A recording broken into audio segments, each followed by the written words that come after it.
జరుగుతూ ఉన్నది. ఈ సందర్భంలో నిన్న రాష్ట్ర ప్రభుత్వం సిఐడి ఆ కేసులన్నింటినీ కూడా విత్డ్రా చేసుకునేటటువంటి ప్రక్రియకు పాల్పడ్డారు. ఇది చాలా విచిత్రమైనటువంటి పరిస్థితి. రామోజీరావు గారి మీద కేసులు ఉంటే వాటిని చంద్రబాబు నాయుడు గారి ప్రభుత్వం వచ్చిన తర్వాత వాటిని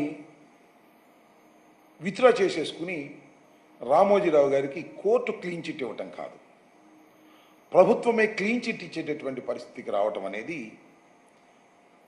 చాలా అన్యాయమైంది. ఒక విధంగా చెప్పాలంటే దిస్ ఈజ్ కాల్డ్ క్విట్ ప్రొకో.